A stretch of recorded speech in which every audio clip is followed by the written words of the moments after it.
The Hail Varsity Radio Saturday Morning Show, presented by the Nebraska Lottery.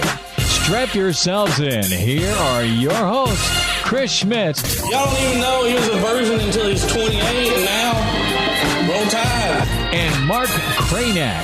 Time has come for someone to put his foot down. And that foot is me. Welcome to it. Weekend editions here. It's Hail Varsity Radio, presented by the Nebraska Lottery. Chris Schmidt, Elijah Herbo.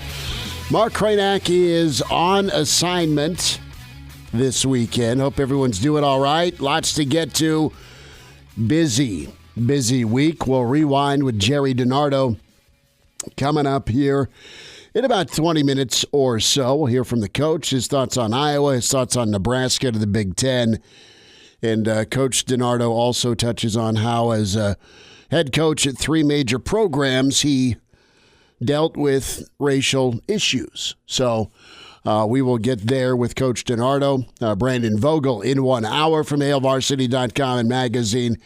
And we'll also run down the Iron Horse, Gary Sharp. Numbers to get in this morning, 466-3776, 466-3776, 800-825-5865. Numbers to dial in. Can find us on Twitter, at HailVarsity, at ESPN Lincoln, and Chris Schmidt, at Schmidt_radio, and find Elijah at Herbal Essence on Twitter. Email Chris at HailVarsity.com. So I had something last night. Turned out to have date night with the wife. A good time. Sat out on the patio for a little bit. I was hoping at some point we'll get sports back. I don't know if we'll get baseball back, but I was kind of jonesing for this time of year to be able to flip on a CWS game, right? And no College World Series. That's been beaten home this week, and it's a sad situation. But I tried I shouldn't say tried, but I had a buffalo burger for the first time in I don't know how many years. But I am still just smiling. It's something about kind of kicking the weekend off with a good meal. And I inhaled that buffalo burger last night. I mean, it frightened my wife. She had to. She's always practiced social distancing even before this COVID thing. But keep your hands and arms away as I inhaled that thing, man. It was so good. I've never had a buffalo burger. Is it similar to beef? Yeah, it's a little bit leaner and it wasn't gamey. You know what I mean? People talk about, well, it's a little No, it was just dynamite. Let's dive into some Nebraska thoughts and really good story off 24/7 Sports. We'll get to the top 25 rankings and, where Nebraska comes in as a top 25 team. They don't, but there's some argument made as to why Nebraska could. But I want to kind of start off with, as you look at Nebraska's schedule, as we sit here and talk now, middle of June, as a Nebraska fan base, have you kind of dialed back the big picture look?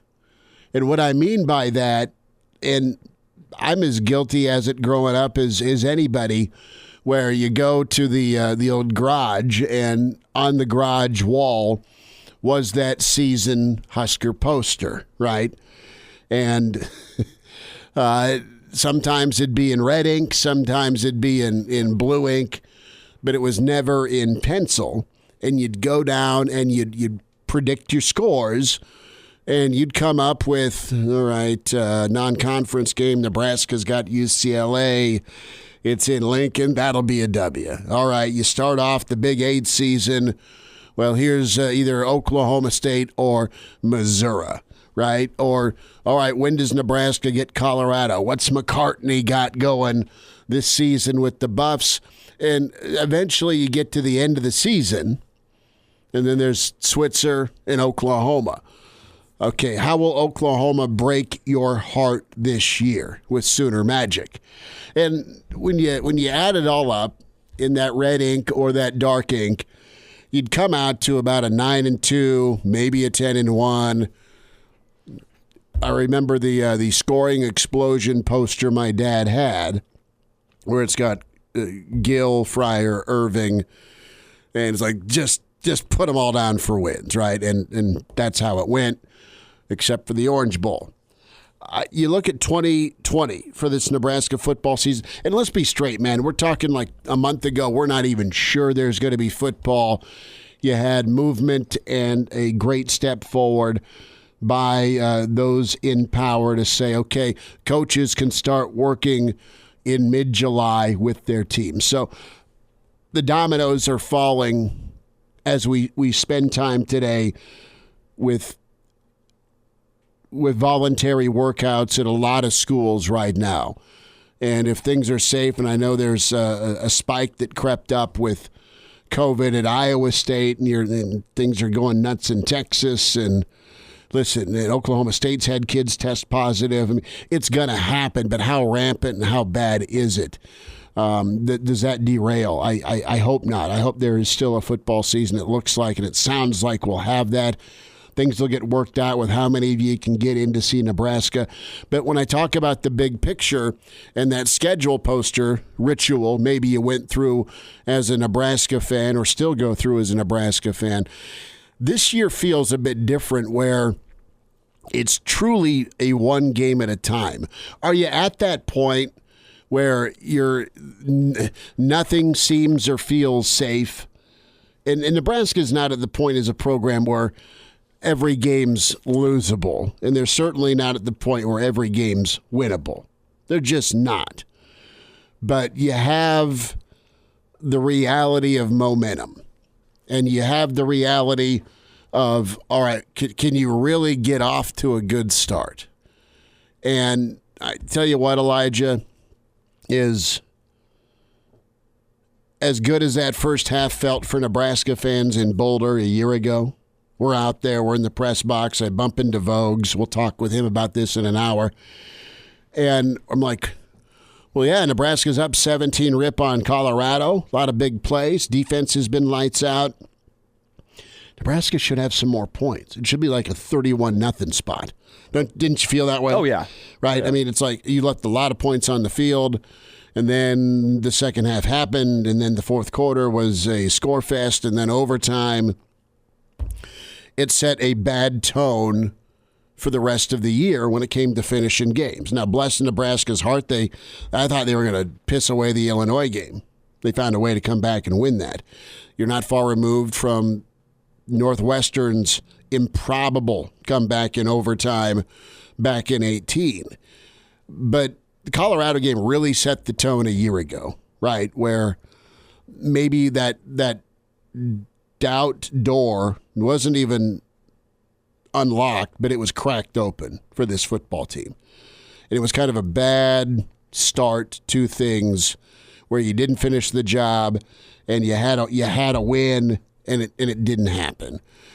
I look at Purdue, and Purdue is a team that is a different look, not only with their offensive weapons and their head coach, but they're 2-0, and they've looked like a really pretty good football team, even though they've been a 6-7 and 4-8 team in Brahms' first couple of seasons. But the Purdue game was cataclysmic last year. It's okay. So you have the Colorado loss. It gets you sideways to start things off, and then you get into Big Ten play where, all right, can you kind of regather yourself, and then the Purdue game happens, right, where you're up double digits, insert foot and mouth, and it's 31-27, and you lose to that team with their third-string quarterback.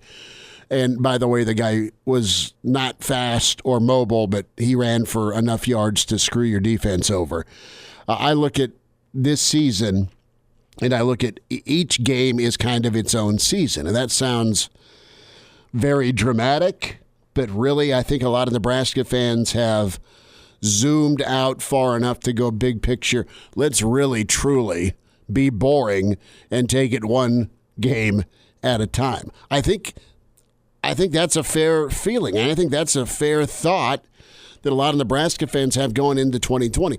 Not only with COVID, not only with how many fans will be in the stands, what's going to happen with this football team not getting spring football, They've not been able to do bowl practices, so you're technically 30 practices behind from your development. The other side of that coin is you feel pretty good, though, with what is coming back, what your quarterback can do, and the familiarity that does truly exist within the defense. All right, it's the first time in forever Nebraska does not have a coordinator shift or a scheme check. Well, I mean, they didn't bring an in assistant. Lubick.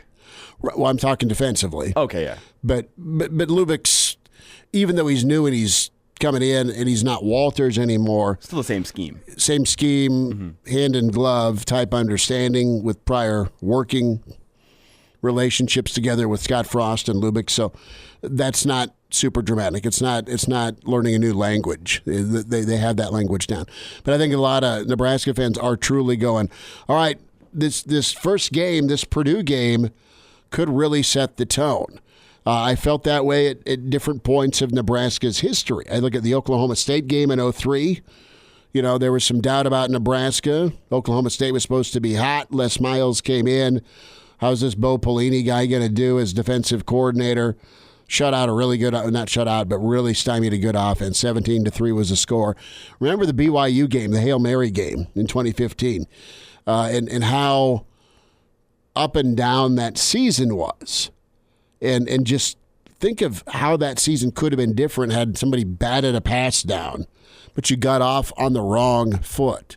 So important for Nebraska to get off on the right foot with a win against Purdue. You got to stop a losing streak to this squad in your own division, but just for their own mental health, find a way to beat somebody that's kind of had your number and get off on the right foot. Avoid that BYU moment. Avoid that Colorado moment where it can set you up not for failure, but absolutely sets you up for some doubt or lack of confidence the rest of the season. I mean, what's scary when you look at this Nebraska schedule is even after that Purdue game, you don't have many games that you can look at and go, that one should be done and dusted before the end of the third.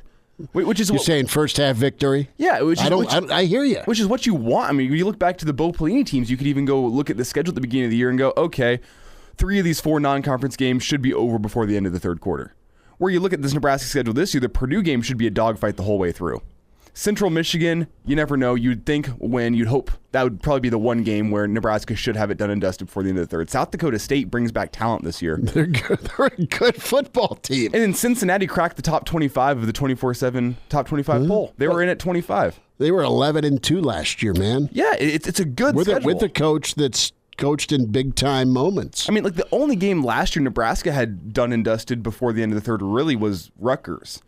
And they're on the schedule this year, but they should be a better Rutgers team. Well, and I'll say this, that Rutgers game, I know they annihilated them, but, dude, that thing also was very choppy. I mean, again, back to the Colorado point, where you have a nice lead, but you feel like it should be more. Mm-hmm. And I felt that way against Rutgers as well, as I put on my my Fisher-Price headset to call plays and question, right? So, no, I mean, you can't really ignore how big this Purdue game is. No. We'll get into that with Vogues and Sharpie. But it does really set the tone, man, for the rest of the year. And there's not any games after it that really seem like that could be the confidence booster for the rest of the season. Well, you beat Purdue. You take care of home field. That sets up the season, yeah. It does. And then you feel good and you kind of navigate, and then your second mile markers, Cincinnati. And then, if you're asking Nebraska fans, I think they're going to say, what's your most important game of the year? Well, it's going to be Purdue. And then how wide's the gap still against a Wisconsin? You got to go to Madtown. How wide's the gap against Iowa? And you've been there. You've had great comebacks, but unable to get a stop. And special teams has been the difference in 2 Iowa games the last 2 seasons. So those are your 3 games. Can Nebraska go, as I talk about big picture, and can Nebraska go 3-0 against West teams, named Purdue, named Iowa, named Wisconsin. And I think Nebraska fans like, I don't know, man. Iowa and Wisconsin, that's still a struggle. How about starting out going 3-0 against Purdue, against Northwestern, against Minnesota, or against Illinois?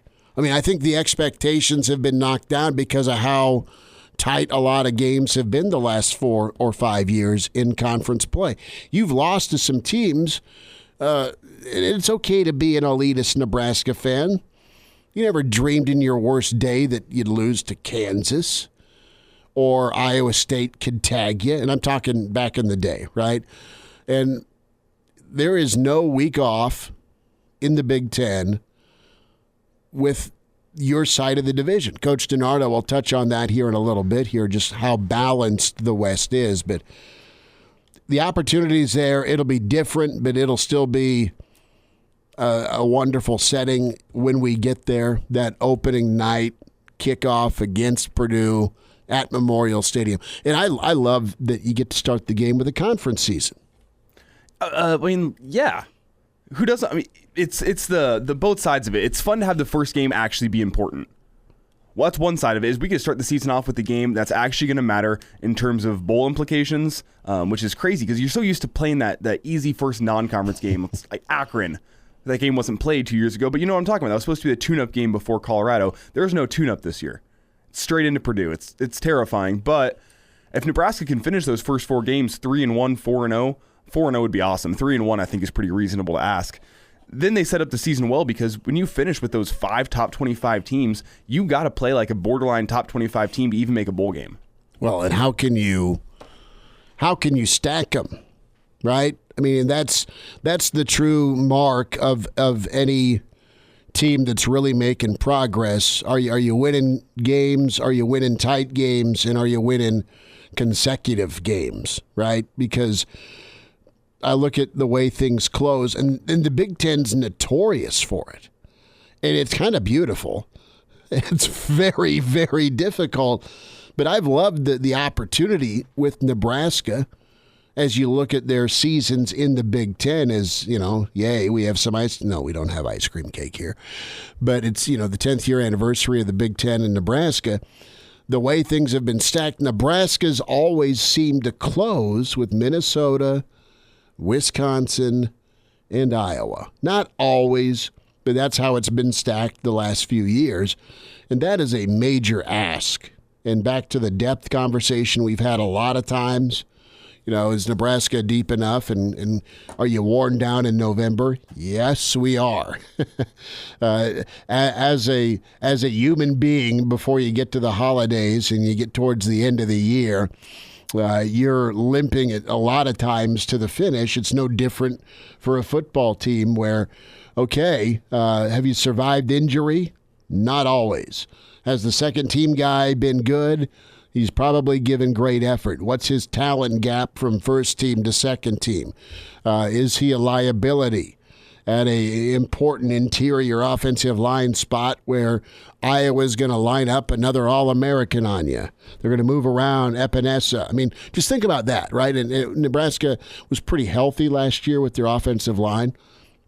But I'm excited with the group that they're going to have this year and some of the other options on that line. Just case in point from a position standpoint. So, no, the Purdue game will kickstart, no doubt, what is going to be an incredibly interesting 2020 season across college football.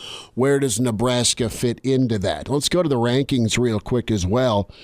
And you had an early 24/7 top 25 come out, and not a lot of surprise with Ohio State as your preseason number 1. And your 1 through 4, Ohio State, Clemson, Bama, Georgia. Your top 8, very fair. A lot of SEC flavor, but a lot of returning SEC power. Penn State's a 5th-ranked team. Florida 6, OU 7. Notre Dame, I think they could be really good this year. Their schedule's nuts. I mean, they play Wisconsin this year. They also play Clemson this year? Yeah. And they'll play SC. They always play SC. Mm-hmm. And the service academies are a real pain to deal with because of how fun their option game is.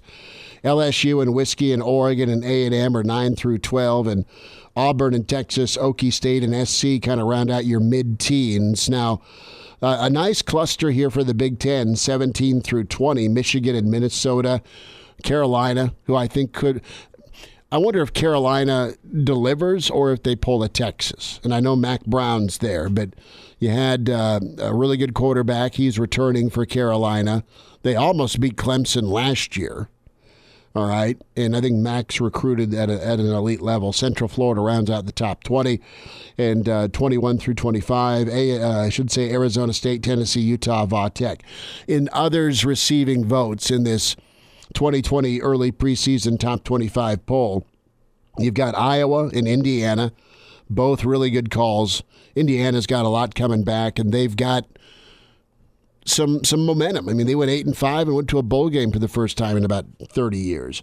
Iowa, we'll see how things shake out with this season and the unity side of things, and guys wanting to play for Coach Ferentz. If his actions can heal, I know he's trying. Miami and Boise come in. Nebraska is a team that is just outside the top 25.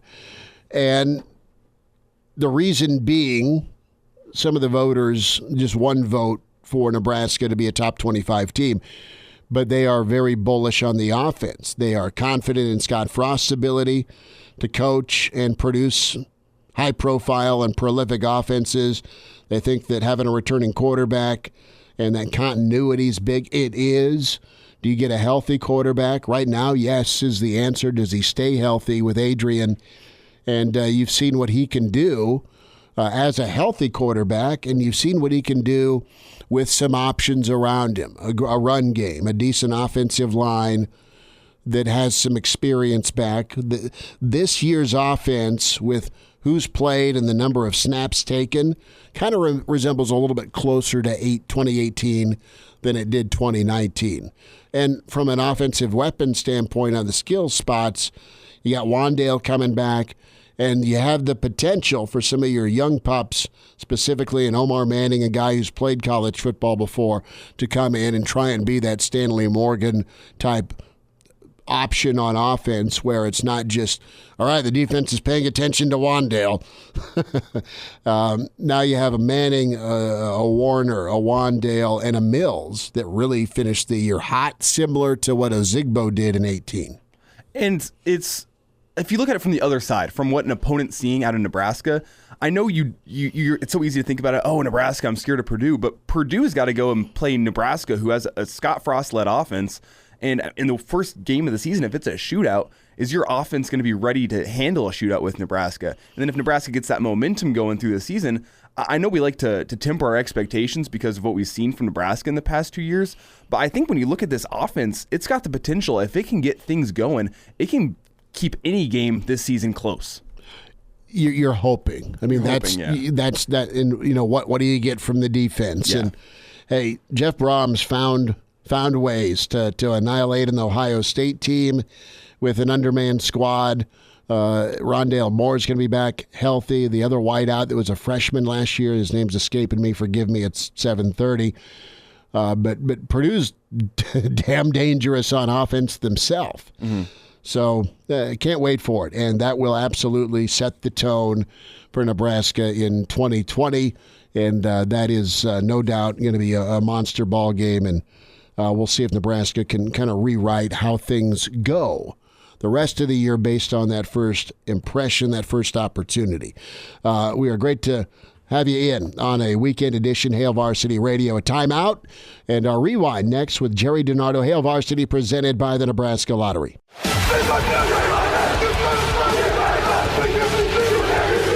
Now back with Hail Varsity Radio, presented by the Nebraska Lottery with Chris Schmidt and Mark Cranack. Back in Hail Varsity Radio, presented by the Nebraska Lottery. Time to talk some Big Ten with Big Ten Network and the coach, Jerry DiNardo, at Jerry DiNardo on Twitter. Coach, it's been a while. How's your June going? Pretty good. Things are, a little inconsistent. Looks like things are getting better in certain parts of the country and worse in other parts. But I think living in these days, I think most people that we come in contact with are very respectful, and we're just all going to fight through this thing. So considering the circumstances, things are going fine, Chris. Thank you. You blink and it's been 10 years, man. Commissioner Delaney, and welcome to the Big Ten, Nebraska, and that means the new frontier. As you look back at Nebraska becoming a member of the Big Ten to where we're at now in 2020, what's been your thought here, Coach? Does it feel like 10 for the Big Red in the Big Ten? Yeah, it feels like 10. I think we started the network 15 years ago, and that's when I really started studying the Big Ten. But, my reflections on Nebraska and the Big Ten, I remember a couple of years ago I did End Zone with Coach Osborne, and I asked him about it. And so I guess that was about 8 years into the Big Ten. And he said, we almost had no place to go, and the Big 12 at that time looks like it was going to lose. I think Texas, A&M, Oklahoma State to the Pac-12, as crazy as that sounded, and everyone was kind of going in different directions, and the Big Ten was not only the only option perhaps for Nebraska, but maybe the best option. So it was interesting to hear Coach Osborne's perspective on it, because he obviously had a lot to do with it. But it does feel like 10 years. It certainly has been an interesting move, I think, for both the Big Ten and for Nebraska. It has, and it started out okay. I mean, Nebraska was pretty highly ranked, and they had a ton of success in the Big 12, and they got to a Big Ten title game in year 2. You saw the teams. Nebraska had some really good squads. I'm thinking that 2011, 2012, 13, and even some impressive wins in 14. It's just been tough the last few years. Iowa has gotten really, really good. They've had a great 5-year run. Wisconsin's been whacking everybody. They're extremely talented. Purdue and Coach Braun are nothing to sneeze at, and of course I look at Minnesota and what Fleck's got going there. Wow, I mean they're hot, and even Lovey in Illinois. I mean Illinois they beat Wisconsin a year ago, so Lovey's recruited well and has some talent there. The West is difficult. The Big Ten itself is incredible and deep and talented, and you still have Ohio State and Penn State. What did you expect from Nebraska coming in, Coach, and what do you think of where Nebraska is at now? Okay, so I always look at this, Chris, as there being two sides to the equation. You've already explained the one side. I'm glad, because my answer would be too long if I had to do that. To me, the West is the most balanced division in college football. Not the best division, but the most balanced, and it's because of what you just said. You just gave us a very accurate, quick synopsis of everybody in the West but Nebraska. Mm-hmm. So historically, I go way back to 1982 at Nebraska, at Colorado, and all that. And so for me, first of all, I believe if you've had greatness in your past, you can always have greatness in your future. Because if you had greatness in your past, that means it's so important to your culture and your institution that people won't rest until it happens again. So let's look at Nebraska as it gets into the Big Ten, right? It's leaders and legends, and they go to a championship game in their second year with Bo. And since then, things have not been very good, to say the least. And here's how I see the Nebraska, and has this been a good move for Nebraska to come into the Big Ten? I don't know the answer to that, because Nebraska really hasn't been rocking and rolling since they've been in the Big Ten after they went to that championship game. You had the conflict with Sean Eichhoff and Bo Pelini. That was not going to work. There was passive-aggressive behavior on both sides, and if the AD and the head football coach or any coach are not partners in the operation, the sport has no chance. And so then we make a change to Mike Riley. Things don't progress then. And now with Bill Moose and with Scott Frost, everyone thinks we have the right partnership. Well, we're going to find out if we have the right partnership. But only then, when Nebraska's rocking and rolling again within this East-West breakup of the Big Ten will we know if this has been a good marriage for Nebraska, even though Coach Osborne said they really had no choice, right? And so the Big Ten West, Nebraska's already missed their first window. I mean, when it was first East and West, Nebraska missed the window to dominate the West. Yeah, Wisconsin was doing very good. You know, Iowa was a good, solid pro. You know, all those things. Now Minnesota's passed Wisconsin. Now, you know, Illinois beats Wisconsin. So Illinois has gotten better. Purdue is a really good program, and so on and so forth. So the jury's out until Nebraska starts looking like what people expected Nebraska generations ago. Remember this, Chris, just as an example. Illinois, Purdue, Northwestern, who else am I missing? They all have better facilities than Nebraska. A generation ago or 2 generations ago, Nebraska had the best facilities, the best student athlete support system as far as nutrition, as far as academics, as far as strength and conditioning. Now they're behind or on par with everybody. And so I know they're going to build a new football facility. Purdue's got a new football facility. Northwestern has a new football facility. I mean, Minnesota has a new football facility. Wisconsin and Nebraska are the 2 that are working within pre-existing buildings. And their facilities are good, but there's nothing compared to a football-only facility. Jerry DiNardo's with us, Hail Varsity Radio, at Jerry DiNardo on Twitter, Big Ten Network. The transition part, Coach, and we'll get into some Iowa and some Spielman stuff in a second, but how do you have to build, man? I mean, you tell me, you were in the SEC, you were in the Big 8, you were also in the Big 10, and what do you make of the topic of transitioning your style and your lines of scrimmage in the Big 12 and then going to the Big 10? Was that square peg round hole, or is football? Yeah, I'm not sure. I'm not sure what you mean, Chris. Style of play, or I'm talking just the from a recruiting standpoint, the body types you have to go get, building the depth, because that's the thing with the Big Ten. It's really good and it's really deep and it's really physical, and depth is where Nebraska's trying to get caught back up. And not have that gap between 1s and 2s and then the development phase to get your 3s someday to be 1s.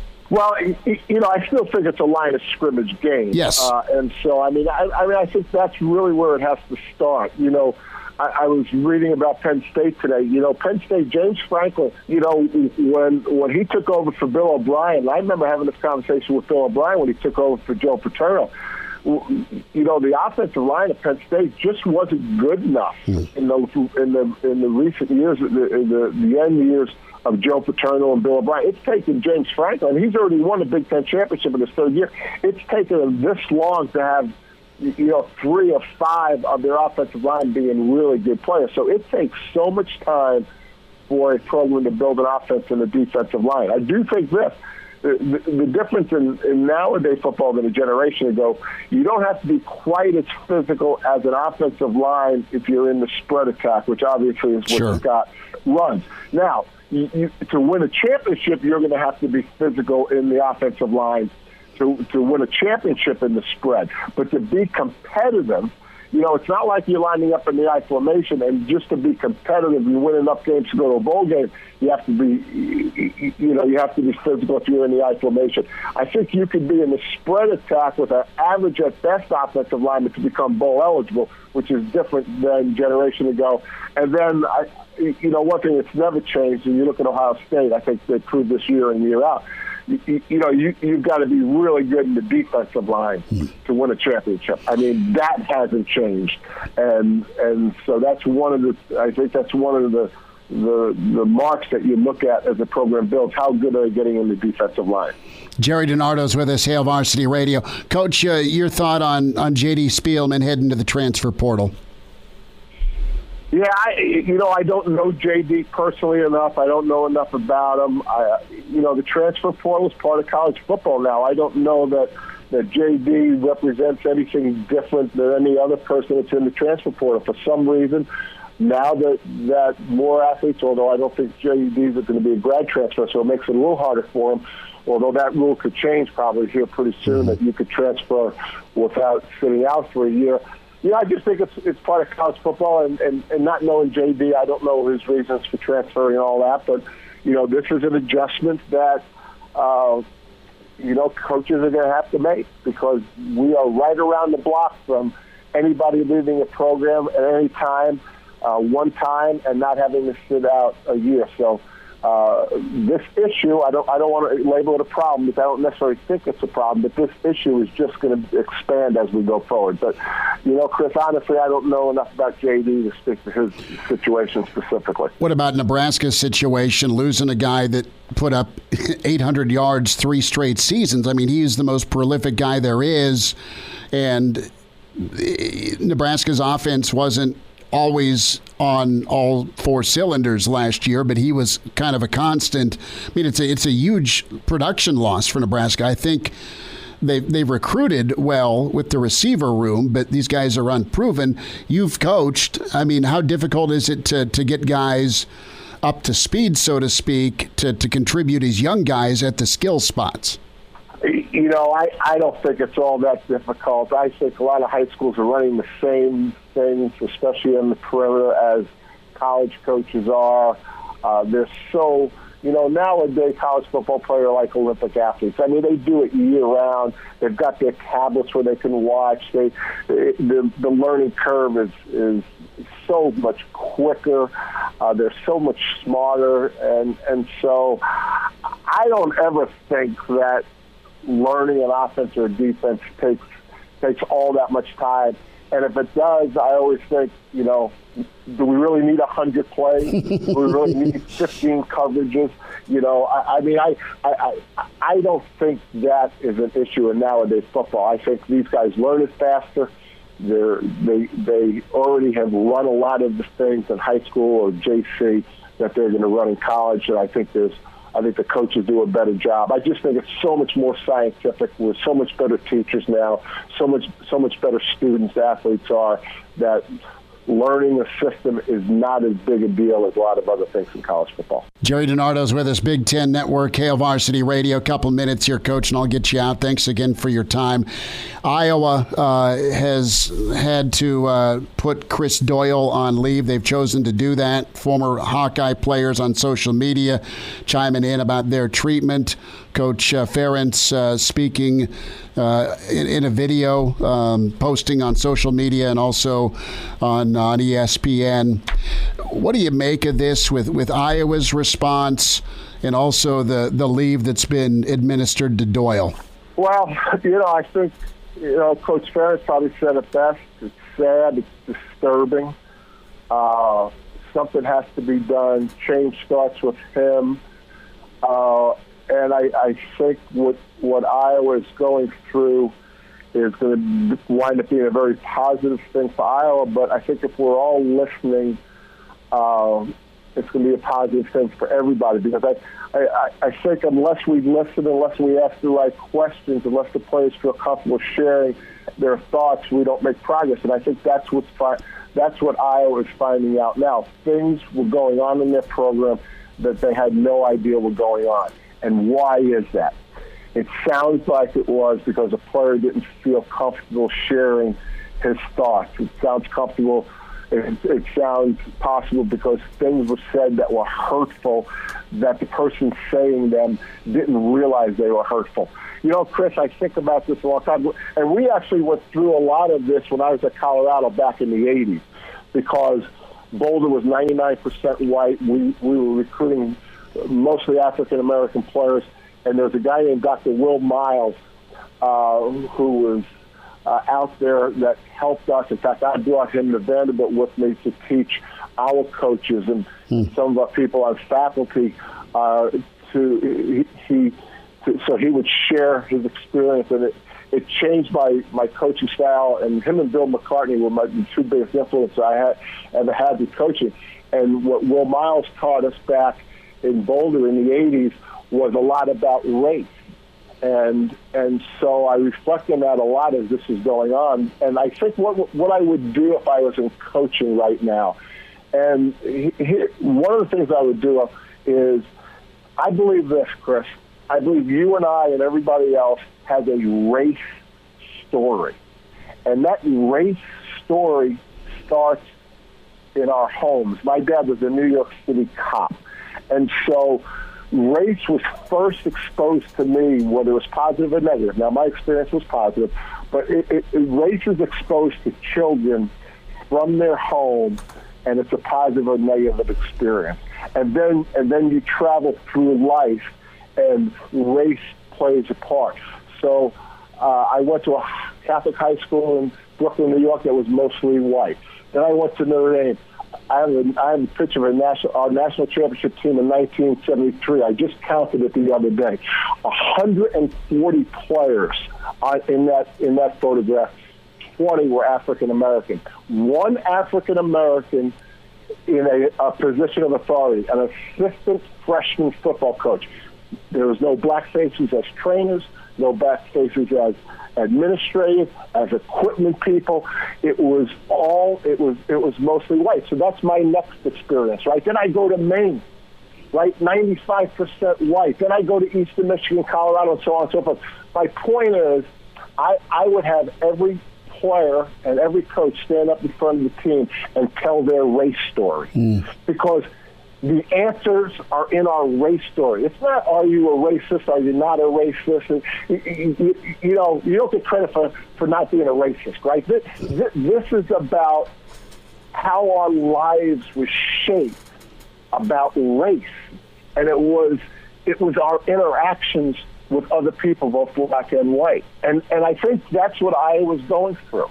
And I think it would be a great exercise for all of us to share. Chris Schmidt, what's your race story? Because that's probably shaped your views on race.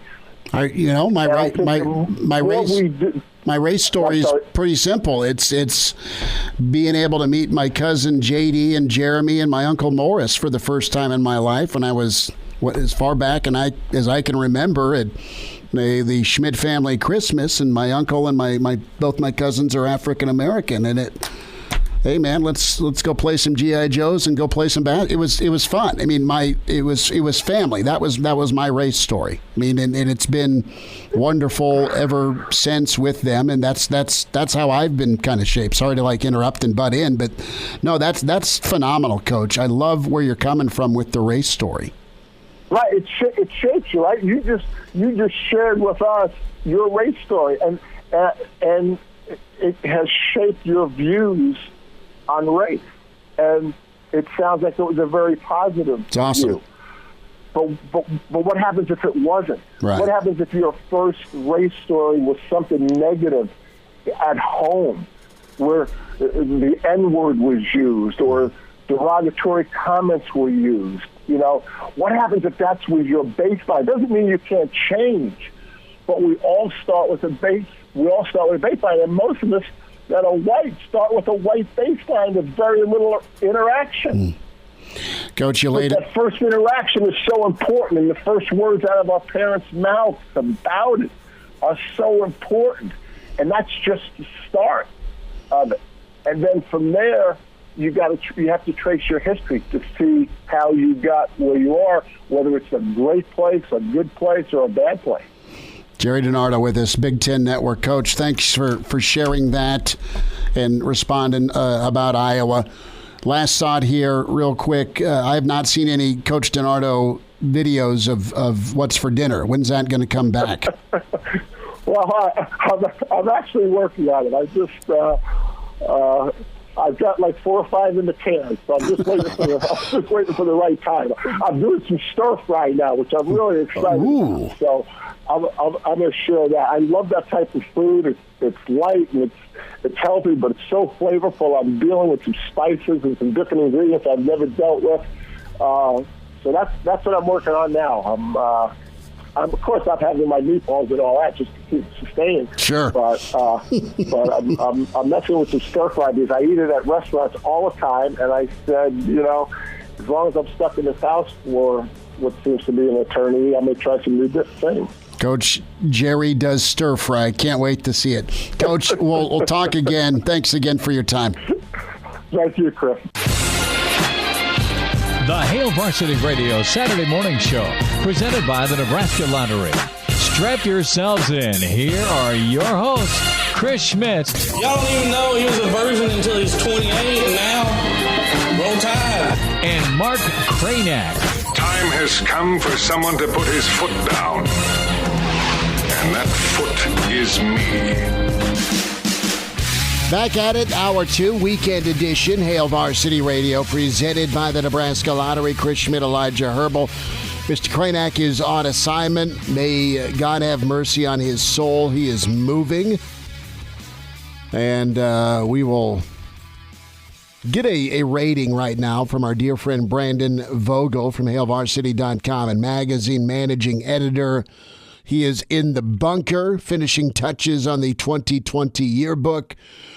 Now, Vogues, you're a fashion guy as well. As far as mustaches go, and the reason I bring up Keith Hernandez, the infamous Seinfeld episode where Jerry is asked to help Keith move, and he does. And Keith Hernandez mustache on a scale of 1 to 10 is where? That's going to be a solid 7 off the top of my head. Yes, yes. It's kind of the archetypal mustache. I can't think of one that's better off the top of my head, but I kind of want to reserve the 8, 9, 10 spots for mustaches that I'm just not thinking of yet. I think Magnum PI is probably your 10, right? Keith Hernandez, his stash is well known. And those are the two. Freddie Mercury's stash. I guess Raleigh Fingers has got to be in there somewhere. Yeah, and Raleigh probably, he had enough pull to go with the textured look, the handlebar. And who was the defensive lineman for Nebraska a couple of years ago? Ross Zuris. Yeah, Ross did the ode to Raleigh. So. But no, I mean, Cranack right now is probably swearing to himself right now as he's hauling something up or downstairs, and bless his heart, we're not there to help him. So a lot of Nebraska news to get into. It's been the week of the Big Ten, and I know we talked about it a little bit last week, Nebraska's move into new territory. Vogues, if you had one bit of advice to Nebraska, if you could go back in the DeLorean, what would you tell Nebraska officials?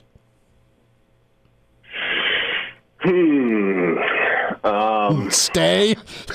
No, not that. I mean, there's too much incentive to just stay based on football. I think I would tell them that it's going to be way tougher to beat the Iowas and Northwesterns and Michigan States of the world than you think. So sort of that second group below Ohio State, Michigan, the teams, Penn State teams kind of knew about coming in that have always been tough. With the benefit of hindsight, I think if you get to do it over again, you say to Nebraska, like, hey, everyone thinks we're going in to compete with those guys, and that's where we got to get to. But we need to make sure we can kind of own this second tier. And that's knowing that just how difficult I think the conference was going to be. Again, Nebraska was picked to win the league their first year in, so it wouldn't have made sense then. But 10 years on, it's something Nebraska is still struggling to do. It's struggled to hold its own in that Tier 2 group. Yeah, I think the competition of the Big Ten really surprised a lot of Nebraska fans. Brandon Vogel's with us here on Hail Varsity Radio.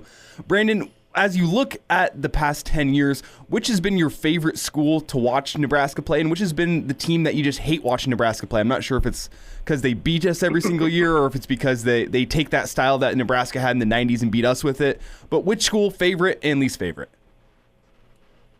Good one. The Wisconsin games, even though they haven't gone Nebraska's way, I always look forward to those. I look forward to going to Madison when Nebraska goes up there.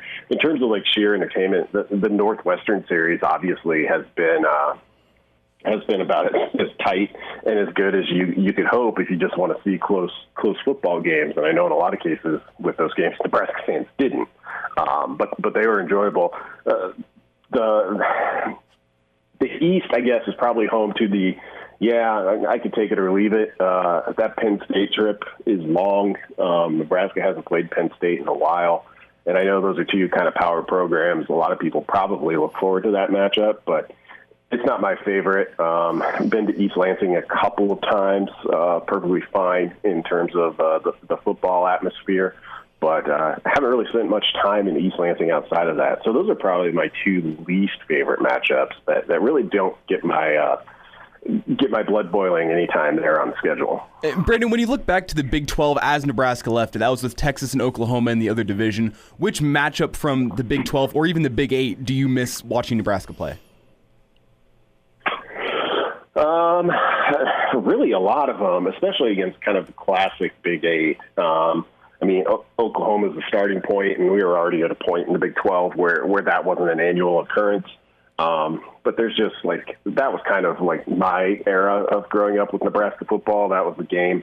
So that was always tough to beat. I also just these probably wouldn't be at the top of a lot of people's lists, but I also just love the proximity of kind of the Iowa State, Kansas State games. You know, it's not like there were a ton of it wasn't a memorable game year in and year out, and one of those you just throw out the records, but there's something very underrated, particularly as college football has become, I think, more of a national sport, to being able to drive a couple hours and go watch your team play. I do get nostalgic for that. Brandon Vogel's with us, HailVarsity.com and magazine managing editor. Vogues, I want to get your thoughts on the Purdue opener. Every opener is important. Get off on the right foot, yes. Does it seem and feel more vital this year? And we spent the first hour, I know the Colorado game wasn't the opener, but it was really the first big game of the year. And I remember talking to you, and God, what a just horrid press box in Boulder. But we're sitting there at halftime going, this thing should be a 31-0 spot. Instead, it's, I think, 17 or 20-0. You know, Nebraska had left some points on the field, but we both felt pretty good as we're waiting in line for cold noodles, which, you know, whatever, at least they fed us. But it ended up going sideways, and I think had an effect on Nebraska the rest of the year. Similar to think about BYU and the Hail Mary in 15, right? I mean, do you get off on the right foot? It's such an important deal for college football teams, any team, really. But, man, Purdue's had Nebraska's number the last 2 years, and who knows how many fans will be in the stands. But assuming we get the night game September 5th, this thing's monstrous, isn't it? This Purdue opener. I mean, I think about it as kind of in the same context of, okay, are you teetering, or are you going to kind of reclaim that you're a superior program, a la like 03 Oklahoma State, Nebraska, right? Where was Nebraska going to go in the pecking order within their own side of things? I think there's a chance to make a statement like that for Nebraska against Purdue this year. Yeah, that week one and week 0 for some other teams throughout the country is going to be an interesting one. I mean, back before spring football, along with everything else, had been canceled, you know, you could look at that Purdue game and be like, okay, this is kind of a tone setter. I'd dial that back maybe a little bit from, say, an 8 to a 7, just because I think things are going to be kind of chaotic, particularly early. What I don't think you can have happen is you can't lose the way that Nebraska lost at Colorado, which was, you know, it wasn't so much the loss that I think really had lasting impact for the Huskers last year. It was the collapse, and it was kind of like, oh, we're not past this yet. And you know, that's a valuable lesson to learn. And maybe if you were to learn it this year in that Purdue game again, it isn't quite as damaging, but it's hard to think of a week one, and even given all of the uncertainty of this offseason and just upheaval, come out of that and be like, well, we're 3 years in, Nebraska still hasn't beaten Purdue. Purdue still has been basically, a 500 program, which is a huge improvement from where they were, of course. It would just kind of get tough pretty early for Nebraska, and how they bounce back, I think, would really be key from there. But I look at the Boilermakers; they've got one of the best players on offense in the Big Ten, maybe two of them, in Rondale Moore and David Bell, and they've got one of the best players on defense in George Karlaftis. So they've got at least two guys, like both sides of the ball, that you'd put in the top five, or at least I would. So that's going to be a tough game. Brandon, it's felt like the past 2 years the Huskers have run into some teams that have bulletin board material on them. I think back 2 years ago, Michigan didn't like Scott Frost's comments after a UCF-Michigan game. And then last year you had Indiana that didn't like Scott Frost's comments before the season about, I wish we could play Indiana every single year. Do you think Nebraska is going to have any games this upcoming season where there's bulletin board material? I mean, I think even that first game, Nebraska's lost 2 straight years to Purdue. They can come out fired up for that game. Any other games on the docket where you think Nebraska could have some extra motivation? If Indiana were on schedule again, that one would definitely be in the category. Trying to think here. I don't know if there is a great one. You're right.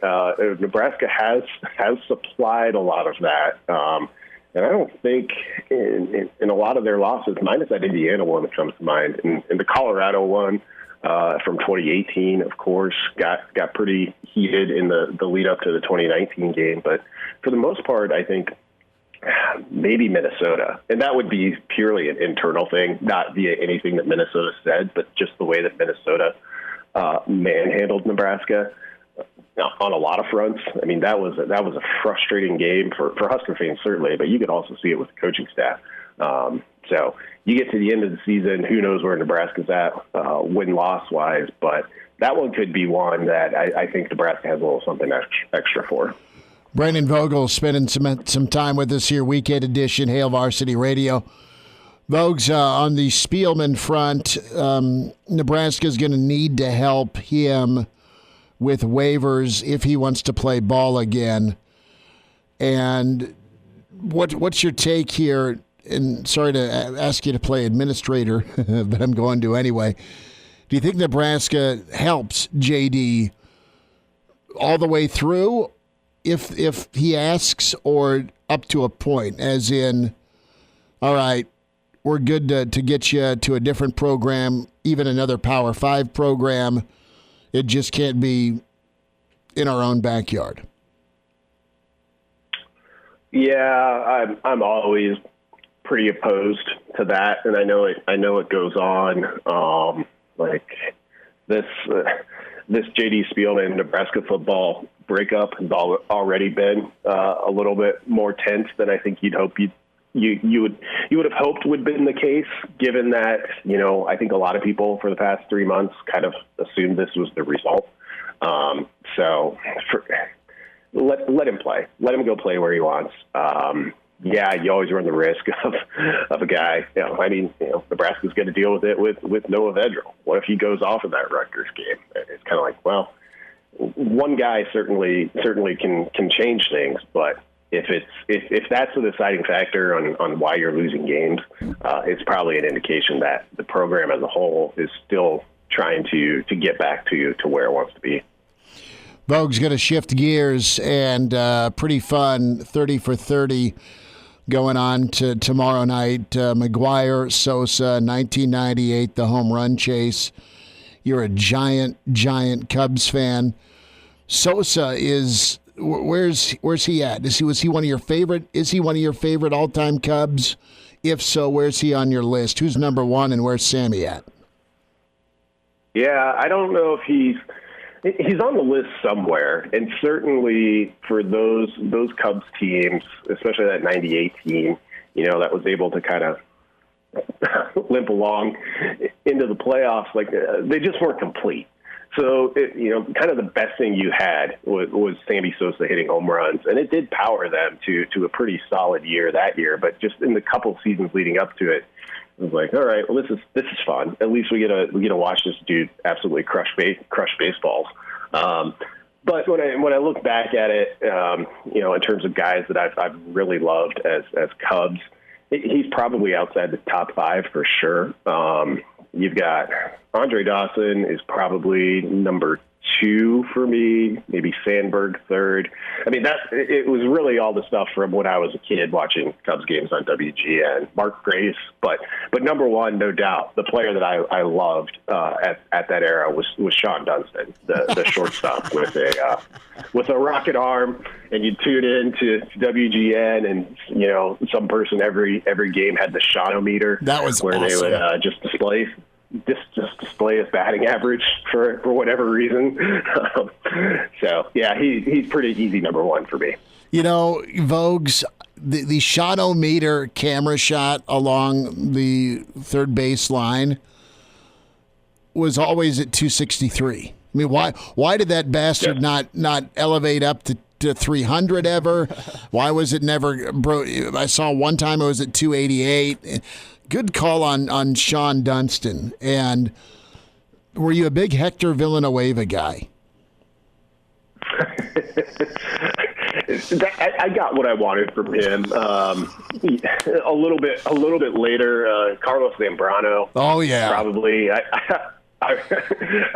really loved him. I loved watching him get up there and take his cuts and just be like, yeah, I'm a pitcher, but I'm swinging for the fences, and we'll see what happens.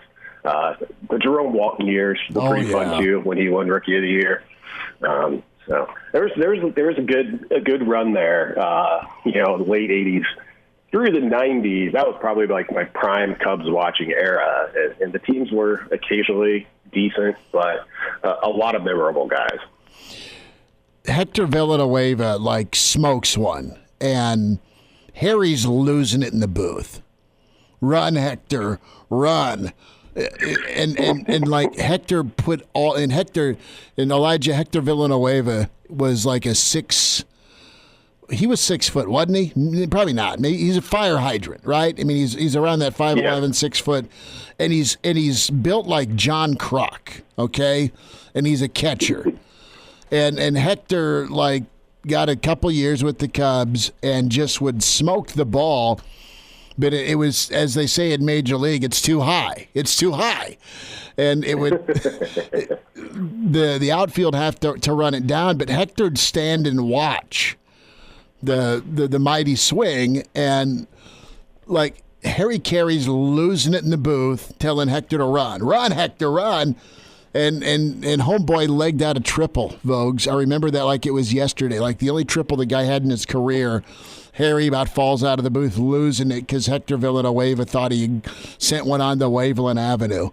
And I always kind of got to kick it. I mean, Hector blows a tire around in second, and he just stumbles into third, and the third baseman just got the hell out of the way so he didn't get pancaked. It was one of my favorite baseball memories. I don't know why all of that reminded me of this, but now I'm going to have to get on YouTube and watch. Maybe remember Glenn Allen Hill's home run to left field, where he just destroyed it. May have been the hardest hit ball I've ever seen. It was the line. I wasn't there in person. The line drive, right, where it just it was a bottle rocket. I mean, I know what you're talking about, where it was like a hanger and he banged it and it went left field, right? And it was just like incoming, like the bleachers scattered because it was hit so hard. And I don't know did Glenn Allen Hill use electrical tape on his forearms? Because that dude was taped up. It was brutal. Yeah. Like I said, I don't know why he came to mind, but it just is one of those guys who's I'm going to get up here and I'm going to swing from the heels, and it'll be really impressive or pretty forgettable most of the time. I kind of love those guys who are super limited. I just looked up Hector Villanueva and I found a picture of him. I think he's a notable omission from that mustache list. Did he have a stash? He did have a stash. There's always Cheeto dust on it, so I mean it was camouflage. Well, Sharpie right now. We're going to talk Cubs with him for a little bit too, but no, the good times. It'll be fun to watch that 30 for 30 and Sosa and McGuire, and Vogues. You've been just hunkered down with the yearbook. Tell folks about it, how they can get it. Yeah, so almost got it off to print. It'll go first thing Monday morning. So putting together the finishing touches on that. Kind of a unique one in terms of writing much of it, not fully knowing like what the plan was for football, but you could always still kind of preview what the Huskers look like and what the rest of the teams look like. So of course we've got all of that in there. Another good round, I think, of feature stories to give you the hope is this is a issue that you can sit with for a while. You can pick up and you don't just read it cover to cover, though if you want to, go ahead. In one sitting, it's something that there's enough in there that you want to keep coming back to it. So got features on Wan'Dale Robinson and DiCaprio Bootle, a history piece from Mike Babcock looking back at football in World War II, the Big 10, Big 12 discussion, a great story from Derek Peterson, Jacob Padillo looking at the offensive line. So a lot in there. I'm excited for people to see it, and I hope they like it. I think they'll love it, and phenomenal work by the Hail Varsity crew. Vogues, have a good weekend. Enjoy your time, and thanks for what you're doing. It's fun to chat today. Yes, thank you guys. All right, Brandon Vogel with us, HailVarsity.com and magazine. Vogues will, no doubt, I hope, if the yearbook's all finished off, get a chance to watch that 30 for 30, and he'll fire up a brat and crack an old style, and well, we'll pretend we're on a rooftop somewhere. That'd be good. That's going to be fun tomorrow night. Gary Sharp, the Iron Horse, he'll check in next. Some Nebraska thoughts, and I can't find a bigger Cub fan than Sharpie. He's loved the Cubs for a long time, so we'll get his take on some Cubdom. Hail Varsity continues. We're presented by the Nebraska Lottery. Early to rise with Hail Varsity Radio, the voice of Husker Nation. Here's Chris Schmidt and Mark Kranek. Weekend editions here, Hail Varsity, presented by the Nebraska Lottery. Chris Schmidt, Elijah Herbal, Mark Kranek on assignment. Good stuff from Brandon Vogel. I have looked up Hector Villanueva, Elijah, and I didn't know he only lasted 3 years in the majors, but you're right. The Hector Villanueva mustache is undefeated. We'll talk some Cubs with Gary Sharp right now, the Iron Horse, and for sure get into some college football. Sharpie, how's your Saturday? So far, so good. Yes, Hector Villanueva, who Harry Carey has a famous line about Hector Villanueva that probably you couldn't get away with it now, but Harry Carey got away with a little bit of everything. There was a game at Wrigley Field, and of course, back when the Cubs played a majority of their games during the day, there was a pop-up, and Villanueva, who not only was a catcher but sometimes would play first, lost the ball in the sun, and Harry Carey on air said, "He's from Mexico. How can he lose a ball in the sun?" Well, he did, and Hector's a Puerto Rican, a proud Puerto Rican, so Harry screwed up where he was from. So, which you're right, it adds to the story because, first of all, you probably shouldn't say that, Harry, and also he is not from Mexico. No, Harry would just butcher the guy's name. And I remember the at-bat like it was yesterday. I was telling Vokes about this, where Hector thought he hit one out, and he didn't, and he's got to haul the fire hydrant type body around, and he legged out a triple, and Harry's screaming, "Run, Hector, run!" And it was, I'll never forget it. It was hilarious. Harry's just losing his mind. "Run, Hector, it's not out, run!" We'll get into some football, some Nebraska and some Iowa. With the 30 for 30 tomorrow night, you're a huge Cubs guy, Sharpie. You grew up around Major League Baseball. What did the home run chase mean to you? Secondly, Vogues is on the board with his favorite Cub being Sean Dunston. Mine is Mark Grace. I need to know who your top Cub is. All-time Ryne Sandberg. Okay. I'm an old head, but I loved Ryne Sandberg. When he came to the Cubs, I followed the Cubs from the start. They're my favorite team. Mm-hmm. One, because of WGN. You come home from school and the Cubs would be on. And then I loved Ryne Sandberg.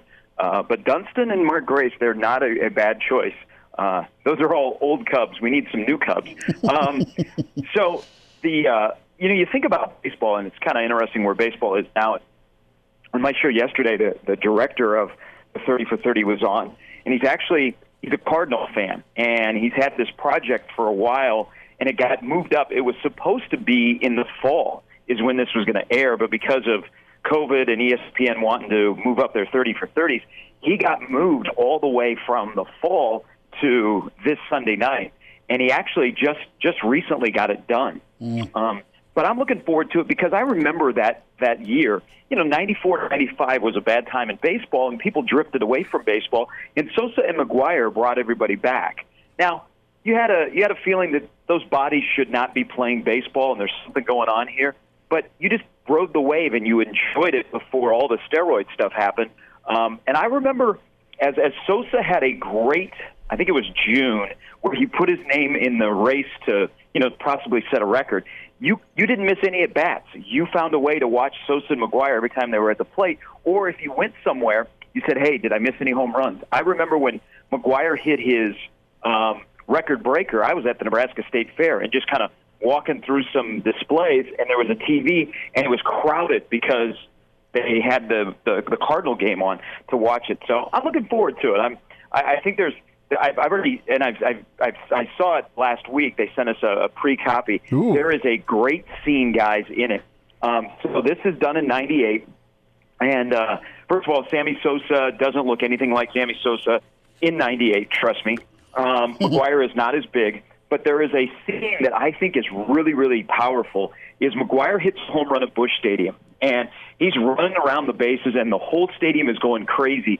And then all of a sudden, the camera pans to the outfield, and this night the Cardinals were playing the Giants, and Barry Bonds is standing in the outfield with his arms crossed with this disgusted look on his face as McGwire is rounding the bases. I thought, oh, wow, who would have known at that moment 3 years later it would be Bonds that was breaking the record. But also, while McGwire looked huge, and he did in '98, Bonds, when you see this scene, he looks really, really skinny like he did in the '90s.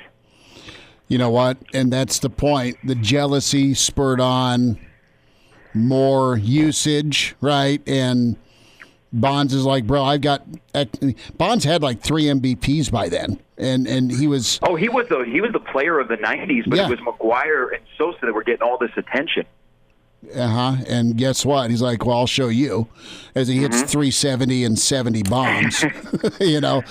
Gary Sharp's with us, Sale Varsity Radio. Allowed to jump in here? Yeah, Gary, when you look at that era, how much is it tainted in your memory by the PED use? You kind of have to understand how big a factor it was in this home run chase and in this whole era.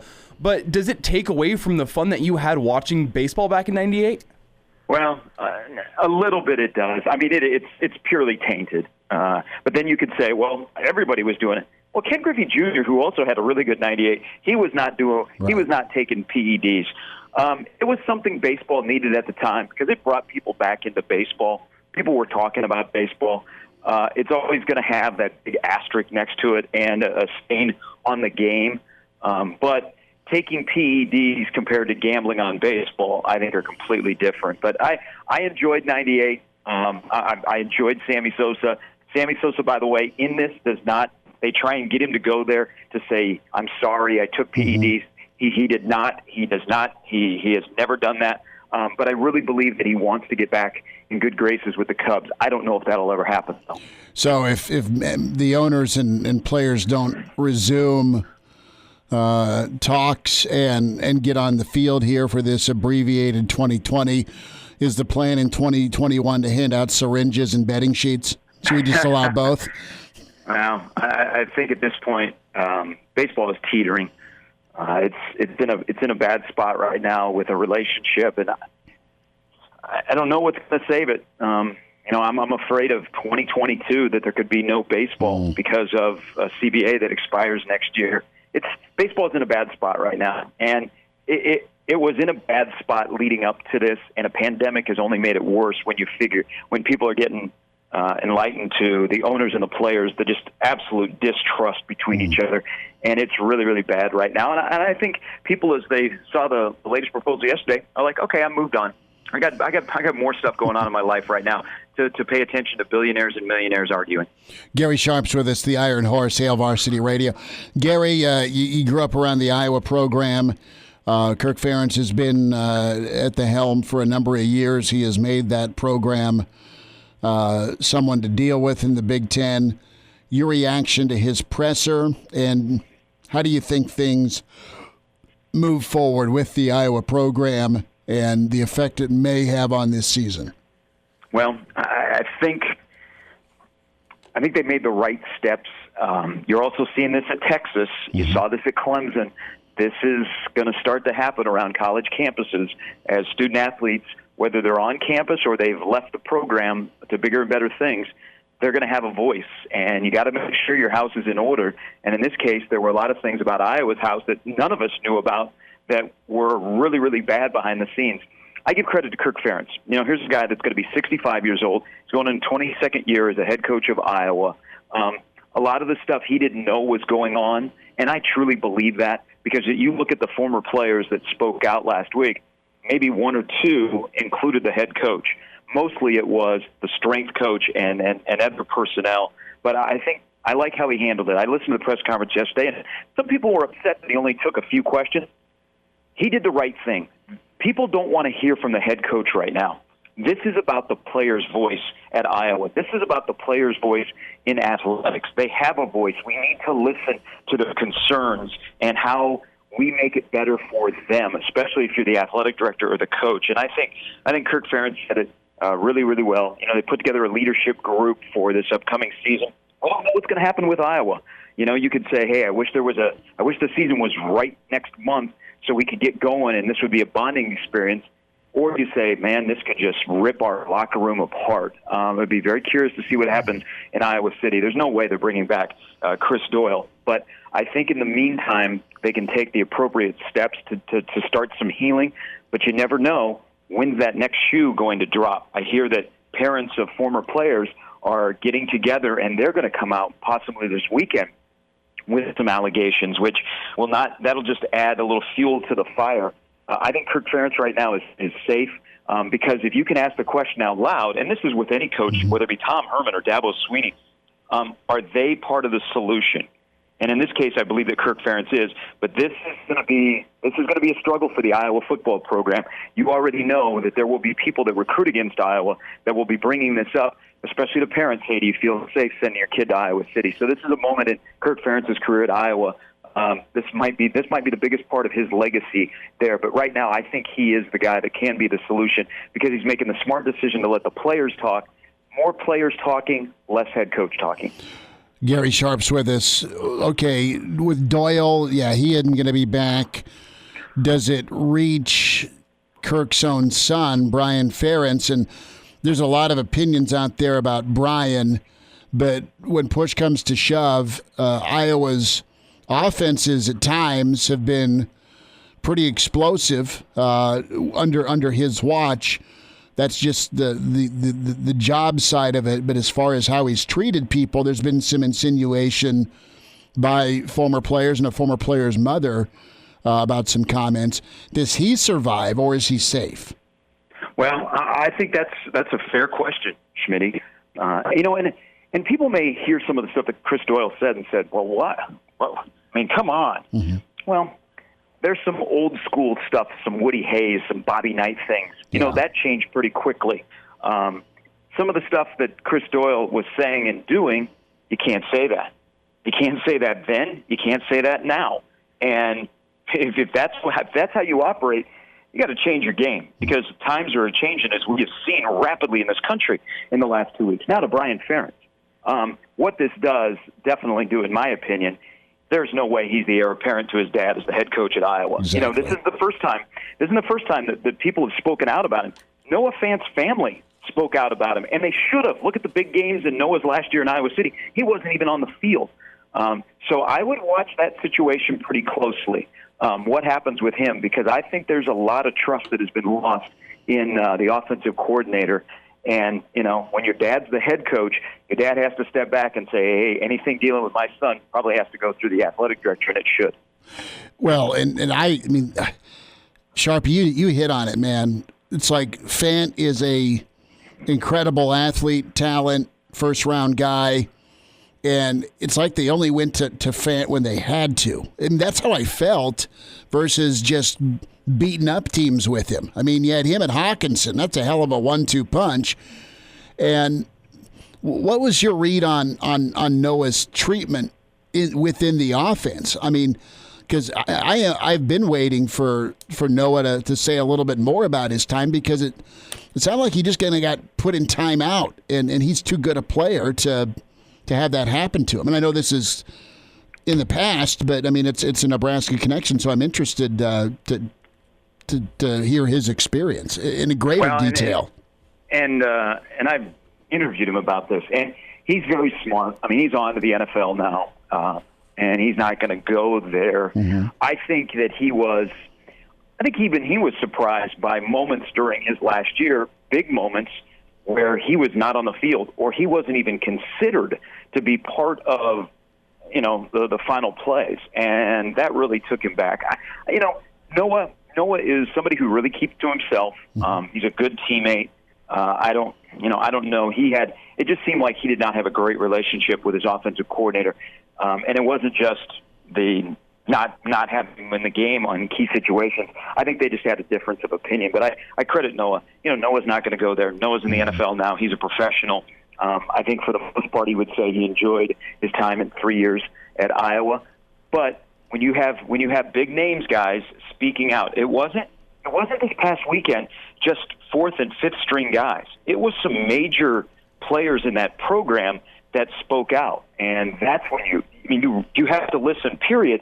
But when guys that have some cachet and have some skin in the program, you got to lend an extra ear. And so I'm very curious to watch now what we go through the weekend and where Iowa football goes, if they heal or if they get shredded. Keep an eye on if players stay in the program or they move on. But I will say there's a couple players that spoke yesterday. I was very impressed. I think they're very mature. They are going to take over this team. So that will be definitely probably a player-led team in 2020 in Iowa City. And we'll see if it makes them stronger or if this is the beginning of the end. Gary Sharp, couple more minutes with us, Hail Varsity Radio. Sharpie, let's turn our attention to Nebraska. Got some closure on Spielman on Monday. A thought on that. Also, Nebraska, Barrett Ruud, Coach Chinander, they continue to reshape the linebackers, and a couple of linebacker commits this week. Schweitzer, the latest. Love his frame. And when you look at what Nebraska, what do you think Nebraska wants most at linebacker? Is it size? Is it length? Is it speed? Kind of touch on this renovation project they're doing on the outside and in the middle at the backer spot. You're right, Schmidt. They've rebuilt that linebacker room since they showed up on campus, and they needed to. You got to have some near elite linebacker play to win divisions in the Big Ten. We see that in Wisconsin. We see that with Ohio State. I like what they're doing. I think when you're looking at the inside guys, you want guys that can play in space and be able to have really good football IQ and be able to move laterally. Then on the outside, we've seen it. There is a trend. There is a model. You want size and length, guys that can get off, that have those long arms, that they can go and get the passer. And I like their two pickups, Seth Malcolm last week and then Will Schweitzer the other day. I think they fit exactly what Nebraska's looking for. I think it's a good sign. It shows you another part of, we know that Barrett Ruud, what he's doing in recruiting. And remember, Barrett's a good recruiter, but he's still very young in recruiting. So he's you can't make a final statement on him. Eric Chinander is really showing how aggressive he's become in recruiting, and it's not just the state of Iowa. He's doing a really good job recruiting. You don't necessarily get that out of coordinators, so that's promising moving forward. But Nebraska identified, hey, we got to rebuild the linebacker room, and they have done that. And I think they've made strides, and I think this is the curious year with the experience they have in that room and some of the young guys that they've sprinkled in, whether it be junior college guys or freshmen, if they can get going. But they have a lot of talent right now on that roster at linebacker. It's just talent that either has not played a lot or has not fully produced. But, I think guys like Miller and Honus in the middle, and then Doman and Hanley on the outside, I think that would be your starting four to start. But they're going to have some depth. And Mike Dawson, I think, will make a big impact. With J.D. Spielman, I knew he wasn't coming back. People don't lose sleep over it. It is what it is. Difference of opinion. It's a mutual separation. People can just sit back, relax, and focus on the guys they have in the wide receiver room now. People get triggered the next time he announces where he's going to go to play. I'm not so certain he will continue to play football. If he said, I'm done playing football, I wouldn't be surprised. I think he'll end up somewhere, and he's got a good He's got a good case for a waiver if, like, he wanted to stay home like he did before he picked Nebraska and go to Minnesota.